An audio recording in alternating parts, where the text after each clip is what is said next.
नमस्कार, मैं हूं मयूरिका और वीएनएम टीवी पर आप मेरे साथ देख रहे हैं मुद्दे की बात में आज बात उठाएंगे गुजरात के विसावदर में जो उपचुनाव होने वाले हैं।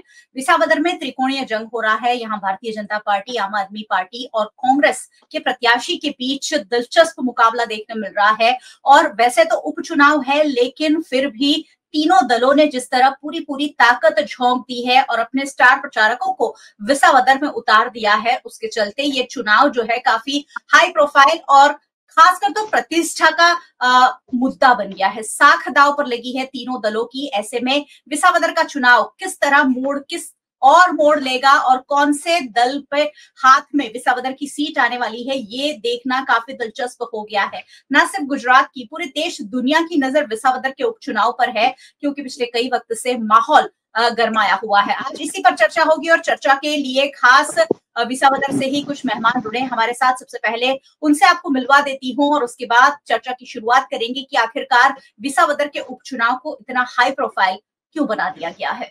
मेरे साथ भारतीय जनता पार्टी से शैलेश परमार जुड़े हैं, जो फिलहाल विसावदर में ही चुनाव प्रचार कर रहे हैं। शैलेश जी, बहुत बहुत स्वागत है। और मेरे साथ कांग्रेस पार्टी से राजकोट के लीडर ऑफ ऑपोजिशन वशराम भाई सागठिया जुड़े हैं। वशराम भाई, आपका भी बहुत बहुत स्वागत है। Thank you.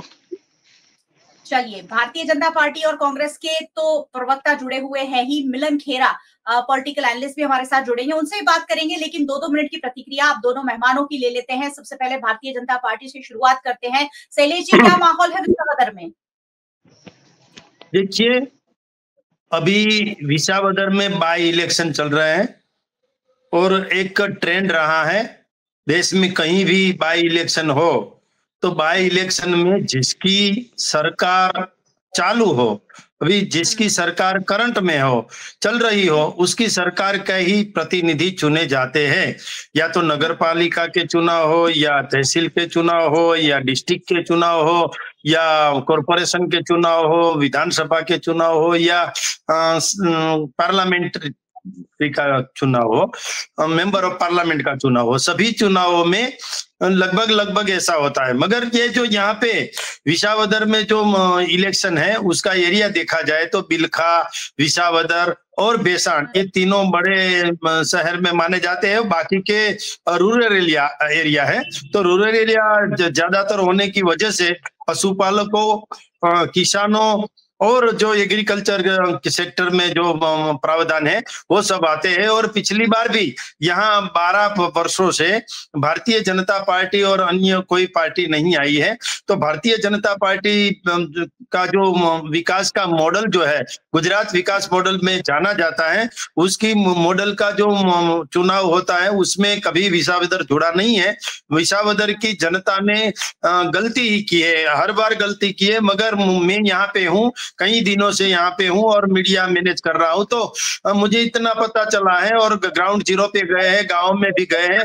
तो जो विसावदर की जनता जो है, विसावदर के नागरिक जो है, वो किरीट पटेल जो यहाँ के स्थानिक भी माने जाते हैं और पिछली बार भी चुनाव लड़े थे और 7,000 वोटों से ही हारे थे। तो मतलब ये हुआ कि 4,000 से कम भी वोट ले ले हम वो पिछली बार की तुलना में, तो भारतीय जनता पार्टी जीत सकती है।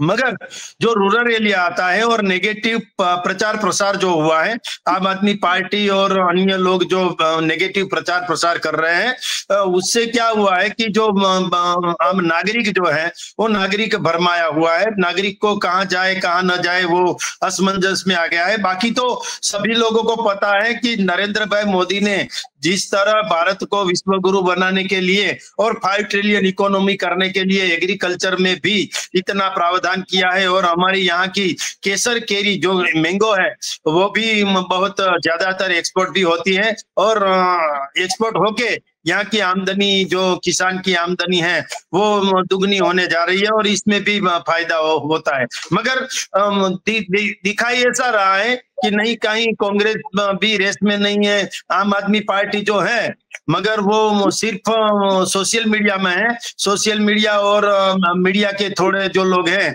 उसके साथ जुड़े हुए हैं, मगर धरातल पर देखा जाए और ग्राउंड जीरो में जो तपास की जाए तो वहां भारतीय जनता पार्टी है और सब लोग मानते हैं कि केंद्र में भी भारतीय जनता पार्टी की गवर्नमेंट है, स्टेट में भी भारतीय जनता पार्टी की गवर्नमेंट है और कॉरपोरेशन जूनागढ़ जो है वो भी भारतीय जनता पार्टी का है और यहाँ का जो नगर पालिका जो है विसावदर वो भी भारतीय जनता पार्टी की है। तो सभी लोग ऐसा ही सोच रहे हैं कि पूरी जो साकड़ चली आ रही है भारतीय जनता पार्टी की, तो उनके साथ ही जुड़ने के लिए लोग तैयार है। और 19 तारीख को जो वोटिंग होगा और 23 को रिजल्ट आएगा तो पता चलेगा कि माहौल केसरिया ही है।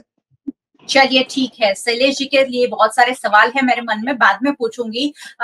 भारतीय जनता पार्टी से किरीट पटेल चुनाव लड़ रहे हैं, कांग्रेस पार्टी से नितिन राणपड़िया और आम आदमी पार्टी से गोपाल इटालिया मैदान में है। वशराम सागठिया जी के पास चलेंगे। वशराम जी बताइए, आप भी वहीं पर है, लगातार कांग्रेस की सभाएं हो रही है, किस तरह का माहौल है विसावदर में? वशराम भाई, पहले तो आपका मैं शुक्रिया अदा करूंगा और एक बात भी कह दूंगा जी। कांग्रेस पार्टी सफाई की सफाई नहीं हो रही है, कांग्रेस पार्टी अन्य पार्टियों की सफाई कर रही है और वो कर जल्दी कर देगी, क्योंकि कांग्रेस का उम्मीदवार है वो लोकल है, इस गांव का है और हमारे गोपाल जी है वो सूरत से लाए गए उम्मीदवार है, वो यहाँ का लोकल नहीं है। दूसरा बीजेपी का उम्मीदवार है वो भी लोकल नहीं है, वो जूनागढ़ सिटी का रहने वाला है। यहाँ तो हर रोज उठ कर यहाँ जो ज्यादातर फार्मर है खेडूत, और खेडूत के लगती जो प्रॉब्लम है वो तालुका लेवल में होता है। दाखिल सपोज आप गिनो तो लाइट का प्रॉब्लम है तो लाइट का जीईबी में प्रॉब्लम होगा, वहाँ हमें डिस्ट्रिक्ट में जाने की जरूरत नहीं है, ना ही गुजरात सरकार में जाने की जरूरत है। पशुपालन का जो बिजनेस है वो भी लोकल है, वो भी तालुका लेवल का ही बात है, ऊपर जाने की जरूरत नहीं है। लोग ये सोच रहे हैं कि अगर गोपाल भाई काम करेगा वो बात सही है, लेकिन गोपाल भाई कितने दिन के बाद आएंगे? अगर फोन करेंगे तो बोलेगा मैं अगले अठवाडिये या अगले महीने आऊंगा तो आपका मुद्दा हाथ में लूंगा। लोग ये सोच रहे हैं। अगर वो दूसरे बीजेपी की बात करें तो बीजेपी का बहुत बड़ा आदमी है, बहुत बड़ा बिल्डर है, उद्योगपति है, उसके बारे में ये सोच रहे हैं लोग कि बैंक में घोटाला किया, ये हमारे तालुका को नहीं छोड़ेगा, इसलिए लोग सोच समझकर वोट देंगे। इस बार कांग्रेस ने तय किया है और प्रजा ने भी खास करके तय किया हुआ है कि ये उम्मीदवार है नितिन, वो जमीनी ग्राउंड लेवल का आदमी है। जो ग्राउंड लेवल का आदमी है उसके लोग चाहते हैं, उसने यहाँ बहुत सारे काम कर रहे हैं। कोरोना में उसने अपने घर के पैसे से अस्पताल खोले थे और लोगों को 790 लोगों की सेवा की थी। 790 लोगों कोरोना में डॉक्टर लोग का पे भी उसने किया था, पगार, और नर्सिंग का पगार भी उसी ने पे किया था।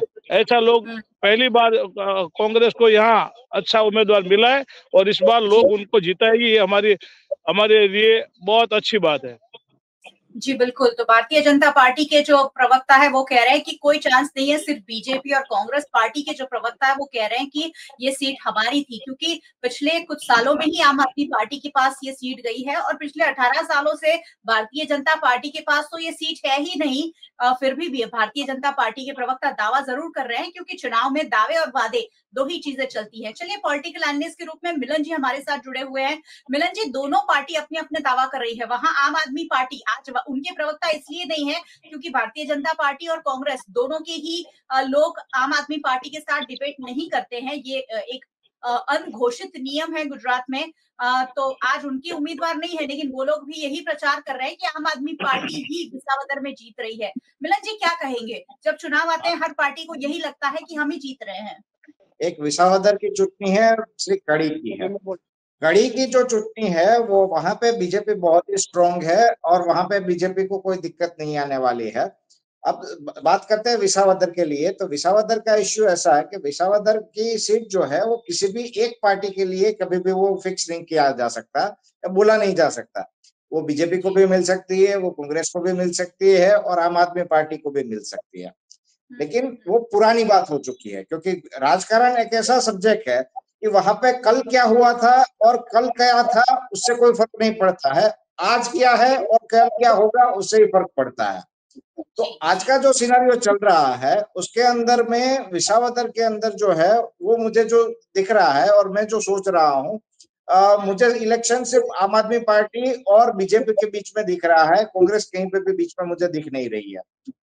कांग्रेस दिख नहीं रही है उसका एक बड़ा रीजन है, क्योंकि जब से ये शक्ति सिंह गोहिल जी प्रमुख बने हुए हैं उसके बाद से जो उनका एक संगठन जो बनना चाहिए था वो अभी भी पेंडिंग चल रहा है। और जो संगठन है अभी फिलहाल भी जो संगठन काम कर रहा है वो संगठन इतना मजबूत तौर से पूरे गुजरात में जो काम करना चाहिए वो काम नहीं कर रहा है।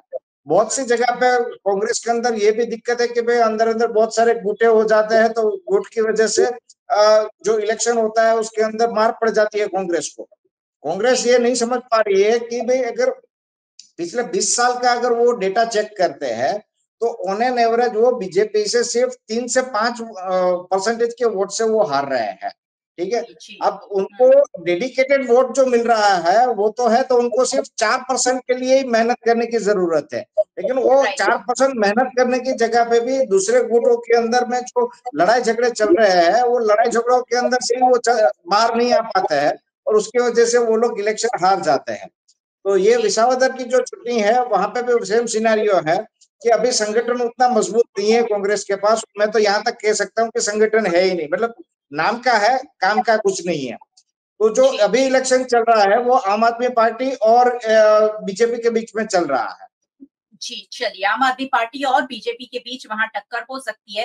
वैसे राहुल गांधी ने यह दावा किया है संसद में कि हम आपको गुजरात में 2027 में हराने जा रहे हैं। तो आने वाले 2 सालों में कांग्रेस पार्टी कितनी मजबूत होती है, संगठन कितना मजबूत होता है, इस पर तो नजर बनी रहेगी। शैलेश जी हमारे साथ है और भारतीय जनता पार्टी की ओर से है। शैलेश जी ये बताइए कि क्या मुद्दों पर चुनाव लड़ा जाएगा, विसावदर की जनता की जरूरतें क्या है और भारतीय जनता पार्टी उन्हें क्या देने जा रही है कि जब सीट उनके हाथ नहीं थी। वैसे आम आदमी पार्टी के भूपत भयानी ने ये सीट जीती थी, लेकिन बाद में वो भारतीय जनता पार्टी में शामिल हो गए और सीट खाली हो गई। अब फिर अगर ये डर लोगों को सताएगा कि अगर फिर से आम आदमी पार्टी का उम्मीदवार जीतता है और उन्हें खरीद लेते हैं तो फिर उनकी सीट खाली हो जाएगी। क्या कहेंगे, खरीद फरोख्त वाली जो राजनीति के आधार पर फिर से चुनाव विसावदर में हो रहे हैं उस पर? विसावदर की जनता ने पहले जीपीपी जो क्रिकेट का बैट जो है उनको छुटाया था, तो वो भी भारतीय जनता पार्टी में आ गए, केशुभाई पटेल और भरत पटेल। बाद में विसावदर की जनता ने अरविंद केजरीवाल के जो निशान पर आम आदमी पार्टी को छुटाया, तो वो भी भारतीय जनता पार्टी के साथ आ गए, अरविंद लाडाड़ी और भूपत मायाणी। बाद में विसावदर की जनता ने कांग्रेस को चुना, जो हाथ है उनको चुना, तो वो भी जो हर्षद दरीबड़िया है वो कांग्रेस से चुने गए थे इस विधानसभा में, तो वो भी भारतीय जनता पार्टी में आ गए। तो सभी लोग चुनते हैं विसावदर से, इलेक्टेड विसावदर से होते हैं, मगर आ जाते हैं भारतीय जनता पार्टी के साथ। तो विसावदर की जनता ने तय किया है कि किसी को भी वोट दे, आखिर तो वो भारतीय जनता पार्टी के साथ चला जाता है। तो ना हम कांग्रेस को वोट दे, ना हम आम आदमी पार्टी को वोट दे, हम सिर्फ वोट देंगे भारतीय जनता पार्टी को, क्योंकि भारतीय जनता पार्टी जो है वो माइक्रो मैनेजमेंट, कैडर बेद, चिंतन, मनन, बैठक, चर्चा और जो सभी घर घर जाके बैठकें करती है, इसीलिए भारतीय जनता पार्टी को चुना जाएगा। और जो हमारे पड़ोसी मुल्क जो पाकिस्तान है उसकी जो बातें थी उसका जवाब ईट का जवाब पत्थर से दिया था, ऑपरेशन सिंदूर किया था, एयर स्ट्राइक की थी, डिजिटल स्ट्राइक की थी, सर्जिकल स्ट्राइक की थी। और नरेंद्र भाई मोदी ने जिस तरह पाकिस्तान को उसकी भाषा में ही जवाब दिया है, तो उसका भी जवाब लोग देंगे कि नरेंद्र मोदी के साथ चलना है। ऑपरेशन सिंदूर कहाँ बीच में आएगा? यहाँ तो विसावदर की जनता को क्या चाहिए, उस मुद्दों पर चुनाव लड़ा जाना चाहिए ना। नहीं, विसावदर की जनता विसावदर की जनता देश में ही आती है, देश की जनता गुजरात में ही आती है, गुजरात जो है वो विसावदर जो है वो गुजरात में ही आता है। तो विसावदर को भी पता तो है ही कि जब युद्ध हुआ था, जब ऑपरेशन सिंदूर हुआ था, डिजिटल स्ट्राइक हुई थी, कैसा माहौल था, कैसे मॉक ड्रिल हुई थी, सभी बातों से वो वाकिफ है। मगर नरेंद्र भाई मोदी ने जिस तरह से काम किया है, ये प्रधानमंत्री आवास योजना हो या जो प्रधानमंत्री जन जन योजना हो, आयुष्मान कार्ड हो, प्रधानमंत्री अन्न योजना हो, मुद्रा योजना हो, उज्ज्वला योजना हो, शौचालय बनाने की योजना हो, जो नहीं, ये सब योजना का भी लाभ विसावदर को मिला है। और जैसे विसावदर का जो डेवलप करना है, विसावदर का विकास करना है, तो भारतीय जनता पार्टी के उम्मीदवार को चुनना पड़ेगा, क्योंकि सब लोग जान गए कि भारतीय जनता पार्टी की सरकार है। तो एक विसावदर या कड़ी कोई भी चुनाव भारतीय जनता पार्टी अगर हार भी जाती है तो सरकार में, गुजरात स्टेट गवर्नमेंट में कोई फर्क पड़ता नहीं है, वो भी सब लोगों को पता है। तो विसावदर की जनता ने तय किया है कि जनरल जब इलेक्शन होते थे तब तो हम किसी को भी चुन लेते थे, वापिस वो भारतीय जनता पार्टी के साथ चला जाता था। मगर ये जो यहाँ कांग्रेस के उम्मीदवार को चुनेंगे या आम आदमी उम्मीदवार को चुनेंगे, उसका कोई भरोसा नहीं है। और जिसकी सरकार चालू है, जिसकी सरकार करंट में है, उसके पास कुछ मांग सकते हैं। और सभी लोग जानते हैं कि नहीं, कहते हैं ना, चांद के पास जो सितारा है वो सितारा हसीन लगता है। ऐसे ही सरकार के साथ चलने में विसावदर भी अच्छा लगेगा। चलिए ठीक है, वशराम भाई के पास चलती हूँ। वशराम भाई, भारतीय जनता पार्टी के प्रवक्ता ये कह रहे हैं कि वोट आप किसी को भी दो, कांग्रेस को दो या आम आदमी पार्टी को दो, जाने वाला तो बीजेपी में ही है। हो सकता है खरीद कर जाए या हो सकता है डरा कर जाए, तो कांग्रेस पार्टी को क्यों वोट करेगी विसावदर की जनता? कौन से मुद्दों पर कांग्रेस पार्टी वहां चुनाव लड़ रही है?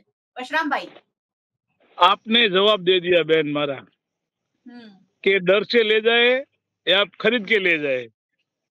जो खरीददार है वो खरीदने के लिए तैयार है, चाहे कितना भी पैसा क्यों न लगे। उसके पास भ्रष्टाचार के इतनी दौलत है कि पूरा इंडिया खरीदा जा सकता है। उसके पास भ्रष्टाचार से इतने पैसे इकट्ठे किए गए हैं कि जो गौ हत्या की बात करते, गाय को भारत की माता बनाना चाहते हैं, फिर भी वो जो गाय को काटते हैं उन्हीं लोगों से हफ्ता वसूल करते, उन्हीं लोगों से फंड लेते। ऐसे आदमी के पास तो, ऐसे पक्ष के पास पैसा होता ही है, उसमें कोई बात दिक्कत वाली बात नहीं। बात उसके बाद ज्यादा करनी भी नहीं चाहिए मुझे जी। कोई योजना सरकार बनाती है, देती है योजना का लाभ पब्लिक को, तो पैसा अपने जेब से कोई सरकार नहीं, कांग्रेस की होगी तो भी नहीं देंगे, बीजेपी वाले की भी नहीं देंगे, और आम आदमी पार्टी, क्योंकि पैसा जो है वो पब्लिक के जेब से, उसके पसीने की कमाई से, टैक्स का इकट्ठा होता है।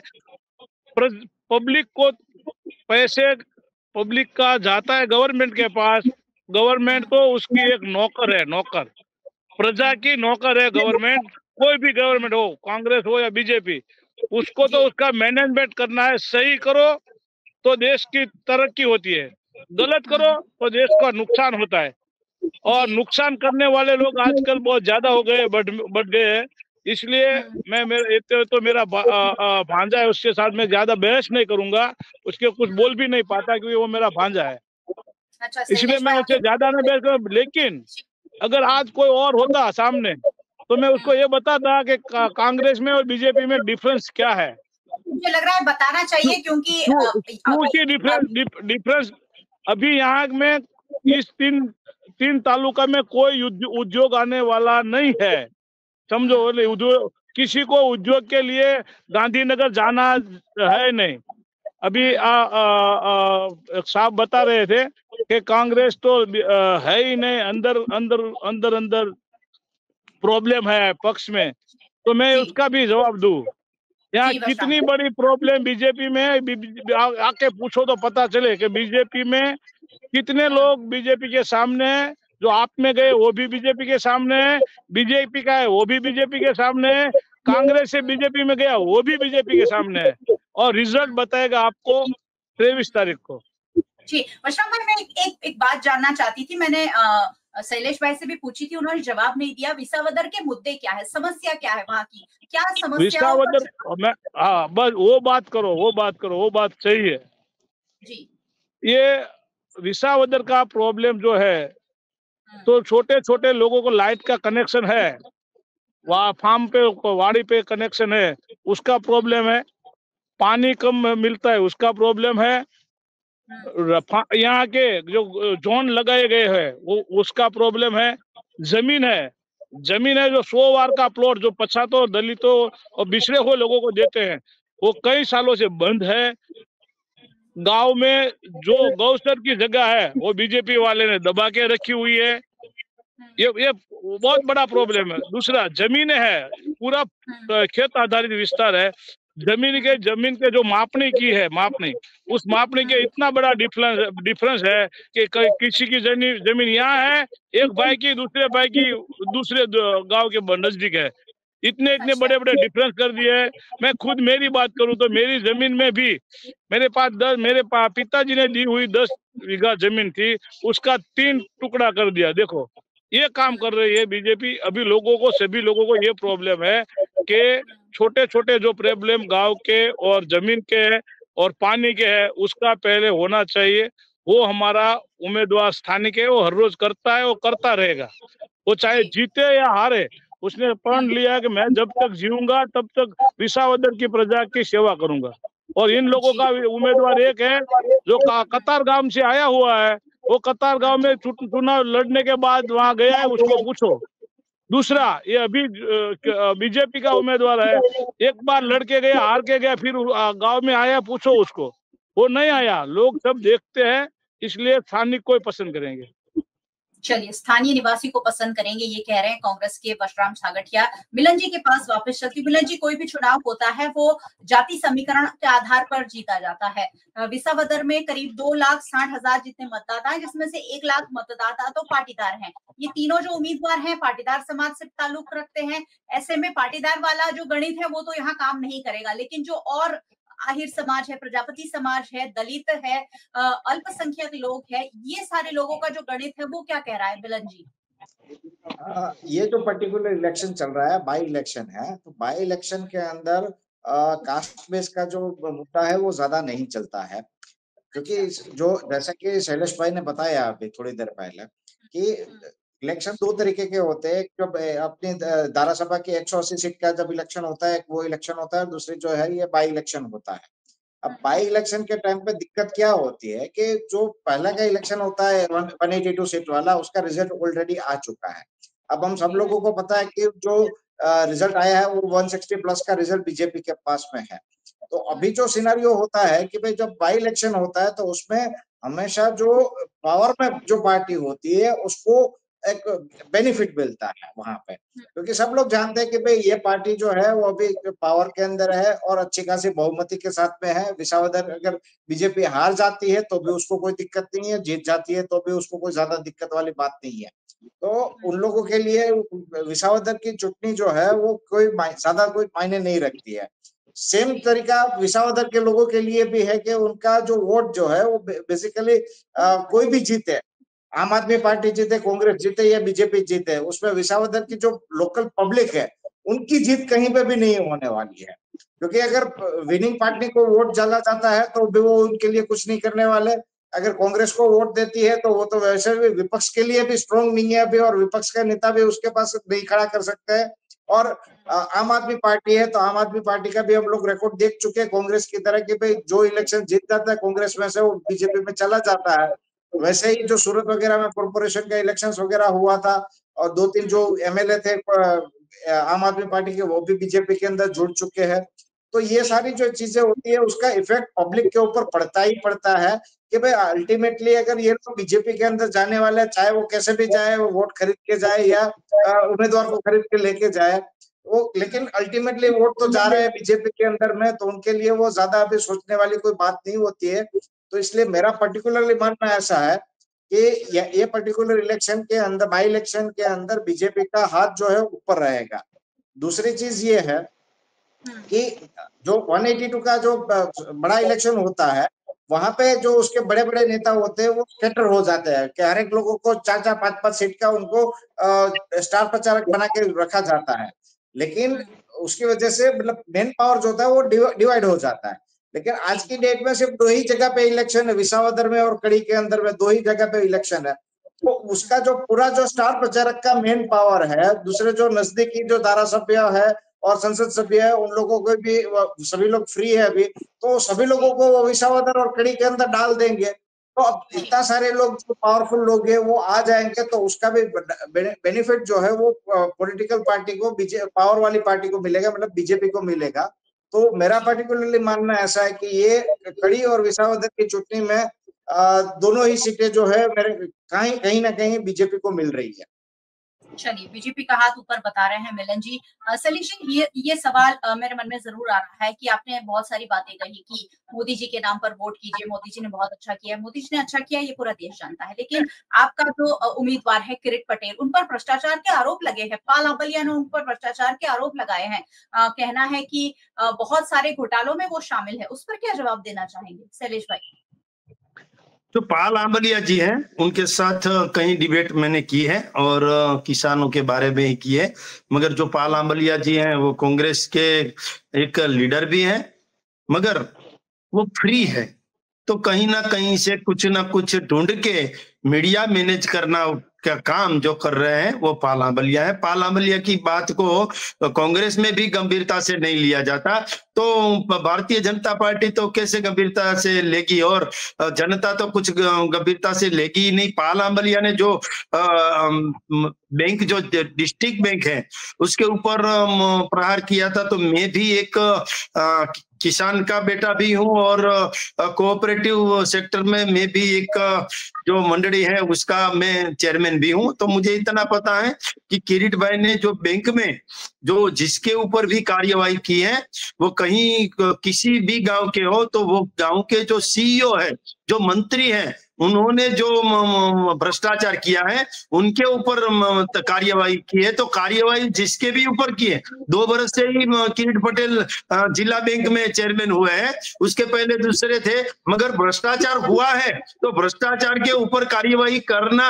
वो तो चेयरमैन की जवाबदारी, फर्ज में आता है। तो चेयरमैन भ्रष्टाचार के ऊपर कार्यवाही करे तो उसके ऊपर भ्रष्टाचार के दाग लगते हैं। कोई सीईओ, जो मंडली के जो सीईओ है, वो कुछ घोटाले करे और भ्रष्टाचार करे तो उसके ऊपर कार्यवाही हो तो उसको गलत ठहराया जाता है, तो कार्यवाही होगी और जो करोड़ों रुपये जो है, जो उसकी रकम जो है वो बैंक में वापस आएगी तो डिविडेंड के रूप में और दूसरे रूप में जो धिराण किया जा रहा है उसके रूप में भी किसानों को ही मिल रहा है सब पैसा। तो जहां कहीं भी भ्रष्टाचार हुआ है वो जो पैसा आ रहा है तो उसके ऊपर कार्यवाही हुई है। तो जो किसान है उन्होंने लोन ली ही नहीं है और उसके ऊपर ईएमआई आ रही है, तो लोन ली नहीं है और ईएमआई आ रही है, तो किसानों ने भी किरीट पटेल को बोला है कि ये हमारे ऊपर आया है, तो किरीट पटेल ने एक्शन ली है, तो एक्शन लिए तो उसको भ्रष्टाचार में दाखिल करना ये कोई अच्छी बात है।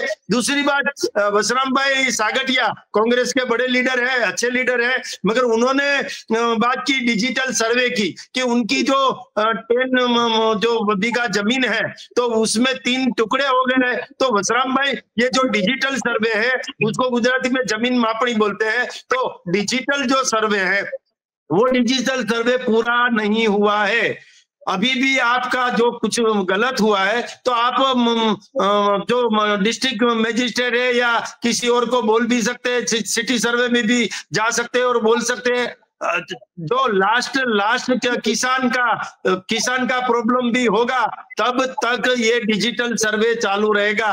डिजिटलाइज के तरफ तो जाना ही पड़ेगा, क्योंकि अब तक कैशलेस आ गया है, पेपरलेस आ गया है, तो ये किसानों में भी पेपरलेस आना चाहिए, कब तक ये कागज के तोते लेकर हम सभी जगह पे घूमते फिरते रहेंगे? अब दुनिया के जो डेवलप देश है उसके साथ कदम से कदम और ताल से ताल मिलाने के लिए अभी डिजिटलाइजेशन हो रहा है कि किसानों के खेतों का, और उस जो सिटी सर्वे और जो डिजिटल मैपिंग हो रहा है उसमें क्या प्रॉब्लम है? गलती तो होती है, नई टेक्निक है, नई टेक्नोलॉजी है, तो उसको इम्प्लीमेंटेशन करने के लिए कुछ ना कुछ प्रॉब्लम होगा, तो प्रॉब्लम को उजागर करना, उसकी वजह से प्रॉब्लम बड़ा होता है। तो प्रॉब्लम आपको जो है वो प्रॉब्लम लिखवा दीजिए कचहरी में जाके, तो वो प्रॉब्लम सॉल्व हो जाएगा। अभी बंद नहीं किया है डिजिटल सर्वे और digital mapping, digital survey, digital mapping सब बंद नहीं किया है, अभी चालू है, लास्ट किसान तक ये चालू रहेगा।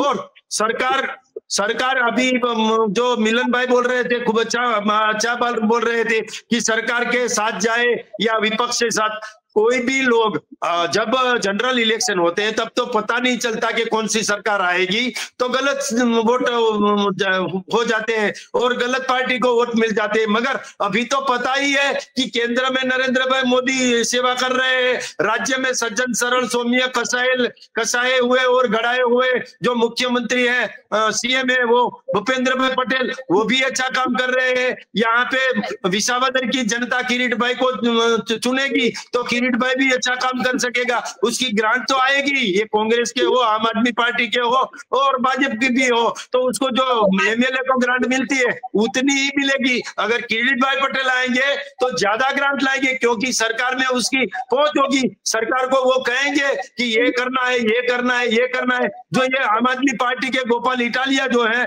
उसके ऊपर तो कोई बोलने वाला ही नहीं है, कोई बोलने वाला हाईकमांड तो होना चाहिए ना। भारतीय जनता पार्टी के उम्मीदवार जो किरीट पटेल है उनके ऊपर बोलने वाले हैं, उनके कान खींचने वाले लोग हैं। ऊपर अमित भाई भी है, नरेंद्र भाई भी है, सीआर पाटिल भी है, सब लोग हैं, उसके ऊपर कोई भी गलती करेंगे किरीट पटेल जी तो उसको डांटेंगे ऊपर से। ये वो गोपाल इटालिया को कौन कहने वाला है? चुने गए तो चले जाएंगे सूरत में कभी देखो बहन जी, सूरत में कतारगाम में कभी गए नहीं है, उसका 7 बार में किसान के 7 बार में गोपाल इटालिया का नाम भी नहीं है बहन जी, गोपाल इटालिया का 7 बार में नाम भी नहीं है। और बोटाद के टिम्बी गांव के वो है, टिम्बी गांव में भी किसान है, कभी खेत में गए हैं, कभी किसान के पास गए हैं, उसको बोलो। 7 बार में गोपाल इटालिया का नाम कहीं पे है, उसको बोलो। शैलेश भाई मेरी बात सुनेंगे तो फिर गोपाल इटालिया पर भारतीय जनता पार्टी के नेता के बेटे द्वारा हमला क्यों किया जाता है? गोपाल इटालिया जो है वो सोशल मीडिया और मीडिया के माध्यम से जो लोगों को गुमराह कर रहे हैं, लोगों को भरमा रहे हैं, इसीलिए हम बोल रहे हैं कि ये करूंगा वो करूंगा। सूरत में जब वोट मांगना था तो शहर की बात करते थे, यहाँ वोट मांगना है तो गांव की और रूरल की बात करते हैं, तो वो रंग बदलते लोग हैं। तो ये रंग बदलते लोगों के साथ विसावदर की जनता नहीं जाएगी। विसावदर की जनता ने ठान लिया है कि भारतीय जनता पार्टी के जो लोग हैं वो लोग ही अच्छे हैं और सरकार भी भारतीय जनता पार्टी है। और कांग्रेस है वो तो डूबती नाव है, डूबती नाव में कौन बैठेगा? कांग्रेस में तो घर में ही कुछ तकलीफें, अभी बोल रहे थे खरीद फरोख्त कर रहे हैं। अरे भाई वसराम भाई साहब, आपके जो बच्चे हैं कांग्रेस के, आपके बच्चे आप संभाल कर रखो ना, कहीं भी जाए ही ना। किसी और पार्टी में जाते हैं तो हमें खरीद कर लिया, ऐसा नहीं बोलना चाहिए। आपके घर का कोना आपको साफ रखना चाहिए, आपके बच्चे को आपको संस्कार देना चाहिए, किसी और के घर में ना जाए। ठीक है बशराम भाई, आप तो बहुत इज्जत कर रहे थे कि मेरा भांजा, इसलिए मैं ज्यादा कुछ बोलूंगा नहीं, लेकिन भांजा तो पार्टी की और आपकी दोनों की बखिया उधेड़ रहा है, क्या कहेंगे? वसराम भाई अच्छे आदमी है, वसराम भाई बहुत अच्छे आदमी है, अच्छे लीडर है। हाँ चलिए वशराम भाई जवाब दीजिए, भांजे ने बहुत सारे इल्जाम लगाए आपके ऊपर। मैं भांजे की तारीफ करूंगा। दुनिया में सभी जगह मामे के ऊपर भांजा ही काफी हुआ है, वो बात सही है, वो बात मैं नहीं करूंगा। लेकिन अभी वो बहुत बता रहे थे कि ऊपर कोई कहने वाला है। अरे भाई, कहने वाला खुद जो गलतियां करता है तो किससे फरियाद जाकर करेंगे? क्योंकि छोटे वाले तो करेंगे, उसके बीजेपी के आका सब, नरेंद्र मोदी हो, अमित शाह हो, अरे यहाँ के ये मंत्री आपने देखा ना, वो आदिवासी पट्टे का मंत्री, उसके लड़के ने कितने करोड़ का कौभांड किया। आपने उसको पूछा, मेरे भांजे, आपने उसे कान दबाया कि तेरे बेटे 100 करोड़ का घोटाला किया, छोटे छोटे लोगों का पैसा अपनी जेब में डाला, तब बीजेपी कहाँ था? उसके ऊपर बीजेपी ने क्यों एक्शन नहीं लिया? अगर वो स्पष्ट पार्टी है, खानदान पार्टी है, तो उसको ऊपर पहले अरेस्ट करना चाहिए, उसके फादर को जो अभी मंत्री है, और उसके बेटे को बड़ी बड़ी अच्छी मलाई मार रहे हैं सब मिल के, और एक एक्शन लिया, उसके ऊपर एफआईआर कर दिया। एफआईआर तो होती है तो सबका अरेस्ट होना जरूरी है, अरेस्ट करते हैं, लेकिन वो मंत्री जिसने करोड़ों रुपए का कौभांड करवाया उसके ऊपर क्या हुआ? अभी मिलन भाई, मैं मिलन भाई को पहली बार मिला हूँ, जाना नहीं, माफ करना। मिलन भाई बात कर रहे तो बीजेपी के साथ जाने की बात करे, शायद बीजेपी से मिले हुए तो मुझे पता नहीं, मैं सोच समझ के बात कर रहा हूँ।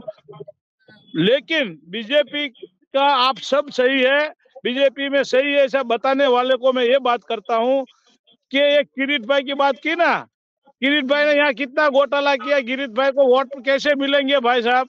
ये खेडूत के पैसे यहाँ बीमा नहीं मिला, प्राइवेट कंपनी को नरेंद्र मोदी ने दे दी है छूट, इसलिए यहाँ का बीमा भी आज तक नहीं मिल रहा है। खेडूत त्राईमाम है और एक खेडूत का इलाका है, तो खेडूत को तो उसका मुद्दा आएगा तो बोलेगा जरूर। और दूसरी बात, कांग्रेस की बात करो तो कांग्रेस है ना, आज पूरे देश में बड़ी बड़ी डींगे मारने वाला, 400 अब के ऊपर जाने की बात करने वाला पीएम साहब नरेंद्र मोदी जी, 400 पास हुए क्या? ऐसे यही होगा, ये हमारी सीट है लेकिन आएगा नहीं। आज तक यहाँ केशु बापा के बाद कांग्रेस ही आई है 2 बार, फिर ये आम आदमी पार्टी है ये, और अब आम आदमी पार्टी भी नहीं आएगी, बीजेपी तो आती ही नहीं है इधर।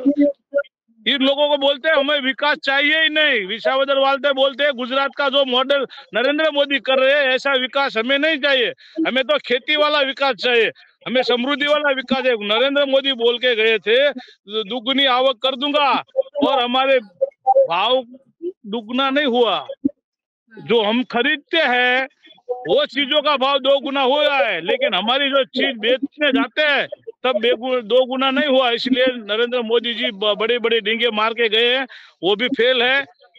यहाँ के जो नेता है वो भी फेल है। भूपेंद्र भाई अभी काले कायदे आपको पता है, 700 खेडूत का शहीदी हो रही, 700 खेडूतों ने। एक 3 काले कायदे अगर नरेंद्र मोदी गुजरात में लाए होते अच्छा हुआ। हरियाणा और पंजाब के खेडूतों की मैं उनसे सलाम करता हूं कि हरियाणा और पंजाब के खेडूतों ने मिलकर इतना बड़ा हंगामा किया, 2 साल तक 1.5 साल तक आंदोलन चलाया, और वो 2 काले कायदे 3 काले कायदे अगर आ जाते तो गुजरात के लोगों अभी 50% खेडूत के पास से जमीन चली गई होती। ये अच्छा किया उन लोगों ने, और हम उसे सैल्यूट भी करते हैं कि ऐसे खेडूत भी होने चाहिए। यहाँ तो क्या है, गुजरात में बड़ी बड़ी डींगे मार रहे हैं, वो बनाया। अरे नहर बनाई तो कांग्रेस ने बनाया था, डैम तब हुई ना कांग्रेस ने। अभी एक चीज बताओ, मैं इन दोनों भाइयों से पूछता हूँ कि आप घर की हर एक चीज में देखो, घर में टीवी है, मोबाइल है, फोन है, जो सुविधाएं है वो कांग्रेस ने ही दी है। अगर नरेंद्र मोदी ने या बीजेपी ने उसमें एक भी चीज दी हुई तो बताओ। ये डिजिटल की बात कर करके अभी मेरा भांजा बोल रहा था ना, सर्वे की बात करें, वो सर्वे विभाग के अधिकारियों को पैसा और उसके जो मंत्री है और उसके जो ठेकेदार है, उसके जो एमएलए है, उसको खाने की बात हो गई, कटकी करने की, क्योंकि वो जमीन को एक बार मेरी जमीन मेरे भाई से अलग कर दी। डिजिटल का ये बोलता है, 2012 में मैंने एक पेट्रोल पंप बनाया, वहां मेरी जब खेत में जमीन का कर दिया है सर्वे, फिर सर्वे का हो गया है, फिर डिजिटल सर्वे आने के बाद अब वो 2 विभाग कर दिया। तो देखो ये सब सेटिंग करने की बात है, पैसा कमाने की बात है, खेडूत को लूटने की बात का है। इसलिए मैं बीजेपी को तो बिल्कुल सहन नहीं करूंगा, क्योंकि बीजेपी हर रोज झूठ बोलती है और हर रोज नया झूठ बोलती है, हर रोज नया। और झूठ बोलो, जोर से बोलो और बार बार बोलो, और झूठ को सही साबित कर देता है, उसको ये माहिर है इसमें। इसलिए ज्यादा उनसे बात करना भी नहीं चाहता। वो मेरा भांजा इसके लिए मैं कुछ नहीं करता। ये जो किया है वो पार्टी को मैंने बात की, पार्टी की बात की, इसकी बात नहीं की। मामा भांजे की बहस काफी दिलचस्प है, उतनी ही दिलचस्प जितना विसावदर का चुनाव है, क्योंकि आम आदमी पार्टी, कांग्रेस और बीजेपी तीनों ये दावा कर रहे हैं कि चुनाव हम ही जीत रहे हैं। ऐसे में 19 जून को वोट डलेंगे और 23 को जब काउंटिंग होगी तो ये बहुत दिलचस्प होगा कि ये ऊंट किस करवट बैठता है। चलिए फिलहाल बहुत बहुत शुक्रिया आप सभी मेहमानों का हमारे साथ जुड़ने के लिए। Thank you so much, thank you हमारे साथ जुड़ने के लिए। थैंक यू अशराम भाई, शैलेश भाई, thank you so much, thank you.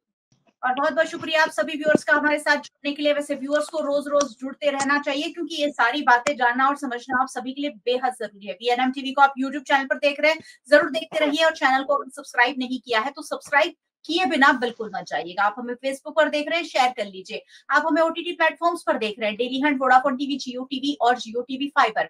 498 number के चैनल पर वीएनएम टीवी को 24 घंटे लगातार देखा जा सकता है। देखते रहिए वीएनएम, जुड़े रहिए वीएनएम के साथ। नमस्कार।